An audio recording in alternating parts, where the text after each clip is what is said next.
37 to fucking nothing. Look, dude, I don't even gonna free fucking style on this video because I don't even know what the fuck I'm gonna say. Let's just grasp this concept thoroughly. We play with no sense of urgency this entire fucking game on the offensive side of the ball. Defense kept us in this game as much as they could. They held the Patriots to what? I think the Patriots scored what, 2 touchdowns, and the rest of them came from field goals, or 3 touchdowns and 2. It doesn't matter. The whole purpose of the thing is the defense was forcing 3 and outs, getting the ball back. The offense could not be able to move the ball constructively down the field with this conservative fucking play calling and not taking any shots down the field. I mean, this was ridiculous. I've never seen such a fucking bad play calling game like I've seen tonight. I mean, the last time I've seen bad play calling like this was probably in the year we went 2-14, and I don't want to talk about that. All right, that was a long time ago. The play calling was atrocious on the offensive side of the ball. So let me grasp this concept thoroughly from a logic perspective and logic reason. You mean to tell me, O'Brien, that you're going to sit there and run the ball on 2nd and 8, on 3rd and 8? What, was you going to run the ball on 3rd and 8? Hope to get the first. Get the fuck out of here, man. You fucking suck. Fuck out of here. You're running the ball on 3rd and 8 down on your own fucking 42.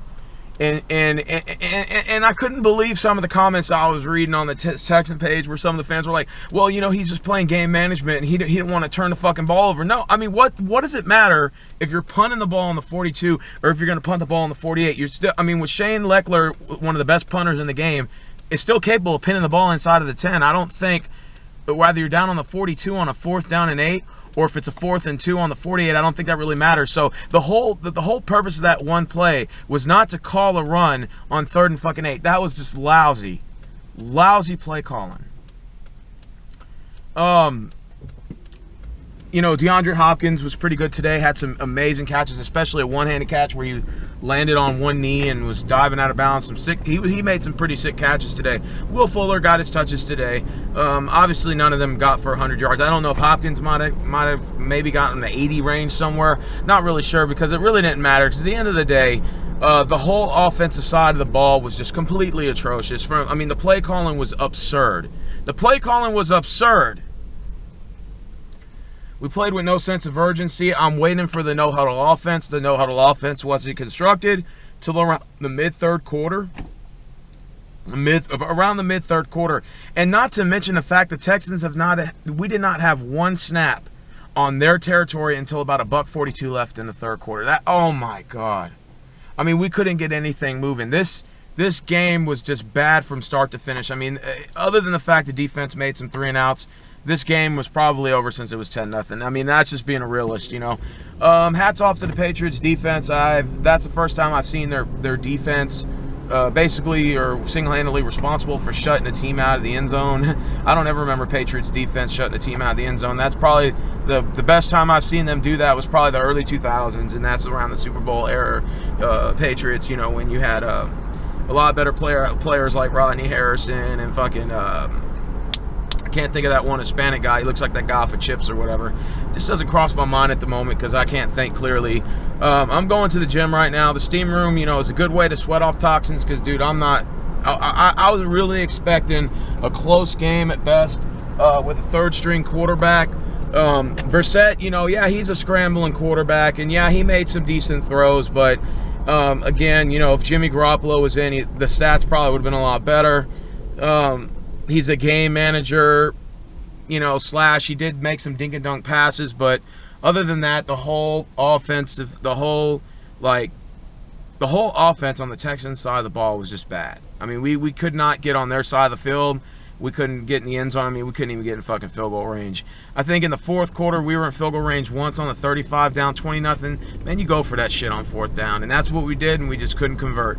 That was our best chance to score in the fourth quarter. We just couldn't do it.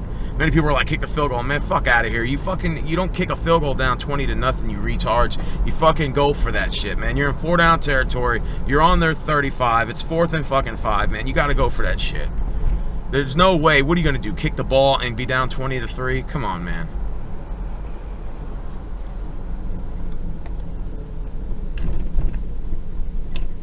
I didn't expect us to play a bad game today. Not like this.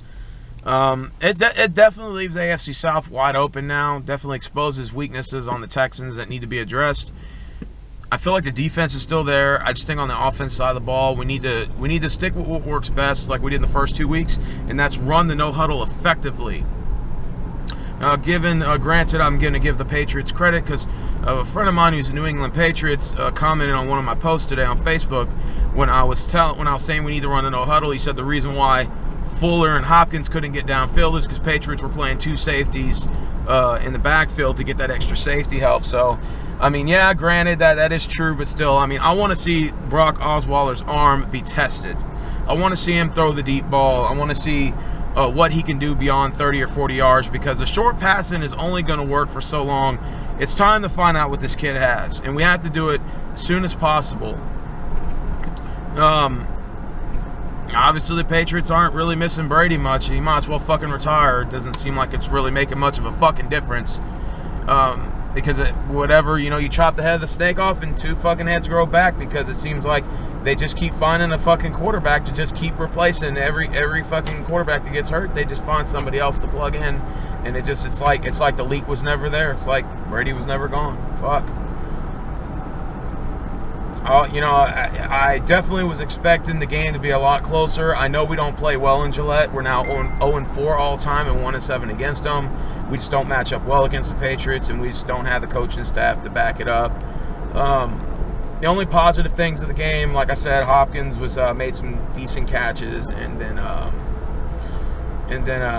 you know, Will Fuller made a couple extra. He dropped some passes too in the third quarter, but I mean, by then, I mean, the momentum's already gone. There's, you know, one thing about Bill O'Brien I do kind of respect is he did pull the whole team together in the second quarter, like the offense, and he said, "Look, I need to see some fire from you guys. I need to see you start making plays." And that's, we were down like 17-0. I mean, no, 10-0 at the time, and just the offense just couldn't get it going. As far as Brock Osweiler's concerned, he made some decent throws, but again, he holds on to the ball for too freaking long. Hold on to the ball way too long. He's got to learn how to get rid of the ball. He's been sacked. He's been, I think he had like 20 dropbacks. He was hurried 9 times. He had the ball batted like 6 times. I mean, the Patriots defense was just closing up that fucking offensive line. It was just getting to the quarterback. And then, oh my God, I can't fucking believe that we had 2 turnovers on the kickoff. We had our first one by fucking Charles James II. This motherfucker fumbles the fucking ball on the fucking kickoff, man. And it really put us in a bad precedent, because as soon as the fumble occurred, they recovered it instantly. When they reviewed it, they later ruled that the Patriots recovered in time for it to be ruled the Patriots' ball, because they initially ruled it down. So they said that it might not, they may not be able to overturn the call unless Patriots recovered it quickly. The ball was recovered quickly. Then they overturned the call. The Patriots got the ball and was able to punch it in, giving it a 17-0 lead, or it was 20-0, I think, at that point. One of the two. I don't really remember. So somewhere around there. Then we fumbled the ball on the kickoff return from Irvin, our receiver from San Diego State. And they get the ball again, and they were able to score a field goal. I know they scored 1 field goal and 1 touchdown off of those 2 turnovers. The point is, they're getting points off of turnovers, and then not to mention the fucking offense is just not getting anything done, and the play calling was fucking disaster. You understand that, Bill? Your play calling was too conservative. We need you to be more aggressive. We need you to throw some trick plays in there. Something. Everything that went wrong today went wrong. 3 fucking things.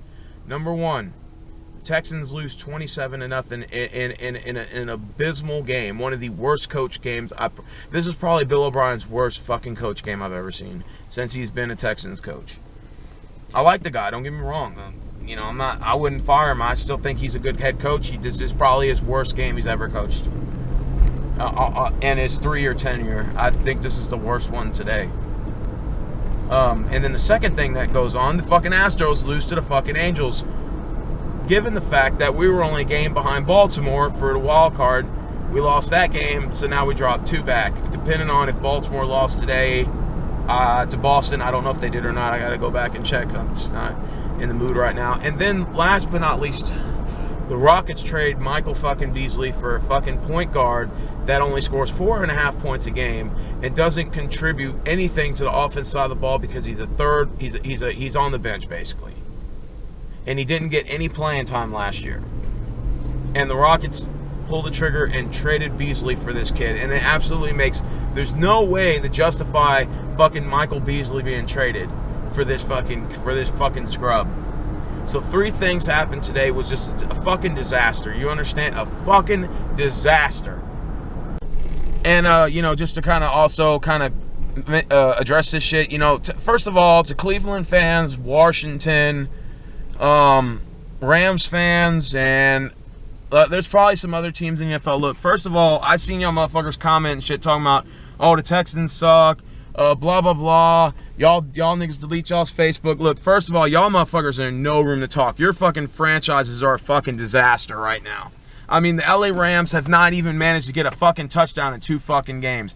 And the Cleveland Browns, I'm not even going to get started with them, all right? And the Washington Deadskins, look, I don't want to hear anything y'all motherfuckers have to say because your fucking franchises are abysmal. Granted, you got Super Bowls, I'll give you that. But this year, y'all have no room to talk because your teams are at the bottom of the barrel. My team is 2-1. Yeah, we lost to a superior fucking team, but we also desecrated the Chiefs the week before that.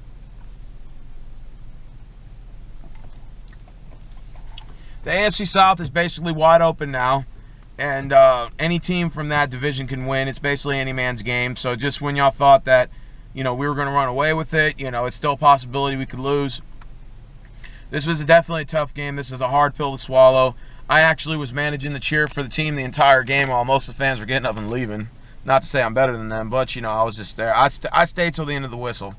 It's a hard pill to swallow. It's definitely something I'm going to have to go in the gym right here in LA Fitness and go, you know, sit in the steam room and just go and enjoy my time and not even think about this game. Definitely depressed, and, you know, like I said, this is a good way to sweat off my toxins, is go sit in the steam room for like 20 minutes, you feel me? Just want to give a shout out to Tyson, Sean Parks. I think he added me on Facebook. I accepted your friend's request. Billy Bob, the Patriot 12th man or something like that, that Dolphin Mime guy that comments or whatever. There's also some other guys in there too. Byron the Pats fan, and who else was there? I already said Tyson. Gabriel the Pats fan. If I'm missing anybody, I apologize. Just comment on the bottom. I'll holler at y'all next time, you feel me, whatever. I just, you know, it's a hard pill to swallow, this game. Definitely, I wasn't expecting to see this kind of performance. I figured this game would be a lot closer than it was, and it's just very disappointing to see what happened on the field, especially from the offensive side of the ball. There's no sense of urgency. We're playing conservative. I mean, we're playing like we're down like 2 scores, and we're playing like we're winning or we're tied or whatever. I mean, this is probably Bill O'Brien's worst coach game I've probably seen in his tenure. And not the fact that the score was 0, the over longevity of the game. From the offensive side of the ball, this is probably his worst coach offensive game. Hard pill to swallow, but we are 2-1. We play Tennessee next week, a team I think we can beat.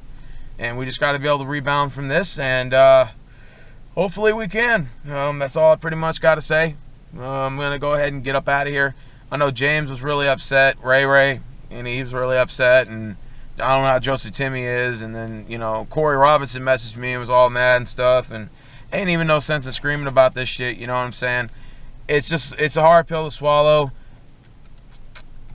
But it's definitely something I can get over. Like I said, I'm going to go sit in the steam room right now, and congratulations, Patriots. You did everything you had to do to win the game, and you won the game. You know, it's fair as that. Now, as far as the bet is concerned about the Jordan line, I bet a Patriots fan online that I had to put the Jordan crying mime, Bill O'Brien. I've already found one. But the thing is, I'm still having to pay a bet from a California fan that makes Cali videos because I'm part of the college TTC trash talking circle. So UT lost to California, so I have the Jordan crying mine for the Longhorns, and that has to stay on until the day before the Oklahoma State game. So after the Oklahoma State game, I'll then put the Bill O'Brien one, and I think I have to that has to last for at least 7 days. So that means it'll go into the Tennessee game, and then it'll go all the way till that following Saturday. So going into week 5. Yeah, if I'm correct. Well, couldn't get anything on offense. And also, another thing that we did wrong, we committed to the run too much. I think Miller got like 40, he got like 20 rushes or something like that, 20 carries on like 47 yards. It was just sick. It was sickening. We were just running the ball. Where we were running and playing conservative, we were playing ultra conservative as if we were winning the game, the whole game. And I think Bill O'Brien figured, like, well, since their third stringer's in and he's playing clock management, we'll play clock management. We'll just outbeat them that way. I mean, eventually your quarterback's got to take shots down the field. Eventually your quarterback has to take shots down the field. You understand, Bill O'Brien? Your quarterback has got to take shots down the field. You understand? Charles James II, there's no excuse for fumbling that ball on the kickoff. And Irvin, there's no excuse for rookie mistake. I know you're a rookie. You can't fumble the ball. You can't fumble it on kickoff return. You got to be able to hold on to the ball. I understand his helmet hit you, but, you either take the touchback or down the ball. I think this will humble us, if anything. It's, like I said, a hard pill to swallow. This will humble us. We'll have another, third? I think we have the advantage of having like a 10 or 11 days off before our next game. So that does kind of help us a little bit preparing for the Tennessee Titans, the division opponent. It's going to be a very big game next week. Going to get to trash talk Kev's point of view. And I guess that's pretty much it. Oh, and also, Deshaun Parry, I saw your video where you said, like, we wore Letterman jackets. I forgot all about that shit, bro. We actually wore that in the playoffs game. I don't know what that was all about and why they did that shit. I thought that was kind of like a childish thing. But I think when J.J. Watt, like, spit on the Patriot logo, or he did something to it, it, like, really pissed the Patriots off. And I think that kind of, like, jinxed us in a sense. This definitely humbled me now. It's good to kind of get a loss like this out of the way. And, hopefully we can rebound from this and take this into next week as we play the Tennessee Titans. That's all I pretty much got to say, man. I mean, I'm upset. I'm sad. But, that's life of football. You win some, you lose some, and then you just continue on fighting. Can't go undefeated. That's just the way it is. But like I said, to all you little shit talkers on Facebook, throwing little side jabs, just remember something. Your team is in the bottom of the barrel. If you're a Redskins fan, Browns fan, LA Rams fan, a fucking Jaguars fan, let me go on, a Chicago Bears fan, whatever, all y'all motherfuckers that were sitting there throwing my name around and saying y'all sorry ass motherfuckers, you're in no position to talk. You understand me? You're in no position to talk. But it's all good. It is what it is. You know what I'm saying? Lost on prime time. Patriots have a pretty well-rounded team, dude. I mean, actually, for the first time, saw a really, really, really good defensive front by the Patriots. And that's not every day I wake up and say. Even Patriots know that their fans know they're mainly known for what they can do on the offensive side of the ball. This game, their fucking defense really showed up to play. Like, Patrick Chung, I even think, like, knocked fucking Hopkins out of bounds and prevented him from catching a couple passes. I mean, all around. And Malcolm Brown, he put pressure up that middle, and he forced Brock Osweiler to make some bad throws and was just forcing him to take sacks and stuff. Malcolm Brown from University of Texas. I like saying that. I'm a UT fan, so I always follow my UT guys. And overall, it was a good game. I guess I felt like the defense really played well today for the Texans. Now you're going to say, well, you lost 27-0. The defense played pretty good today. They forced a lot of 3-and-outs. They were on the field a lot. When you get tired, man, and then you have 2 turnovers on the kickoff return, you can't expect the defense to clean up after that. And they managed to score 10 points, so take 10 points off the board. That's 17-0. The Texans' defense played well enough to make this a possible shootout. The offense could have scored 14 or 21 points and made this a ball game. But the defense can only do so much. Offense needs a little more work. I'll be expecting us to run the no-huddle next week. I'll be expecting to see Brock Osweiler's arm being tested, Mr. O'Brien. And I want to see Brock Osweiler take some shots down the field. Let this kid throw the ball. Stop with the short passes. Stop with the screens. with the constant screen play calling, you know, with the, you know, you have him running around with a chicken with his head cut off to throw the ball for 4 yards on 3rd and 10. I mean, where's that really going to get you? You got to let this kid test his arm. I noticed that he forces the ball a lot as well. When you hold on to the ball too long and you force a throw, you're going to throw an interception or you're going to throw some wobbly, incomplete pass. You're going to overthrow or underthrow your receiver. So Brock Osweiler's learning into the offense. The offense is gelling. And we're going to have to pick up next week and play the Tennessee Titans. And we're going to see, you know, we're just going to have to rebound from this. We've got 11 days to prepare. So Sunday, let's see. So that's Sunday, Saturday, Friday, Thursday. So technically we got like 9.5 days, going on 9. So we got like 9 days to prepare for our next team. So we'll be just fine, you know. So anyways, I'm going to go ahead and head on out of here. Congrats to Patriots fans for winning, doing y'all's thing. Y'all won the game 27-0. I'm out. Texans Nation, man, you know, just, it is what it is, you know what I'm saying? Pick up, move on to next week. That's all I got to say. Go Texans, I'm out.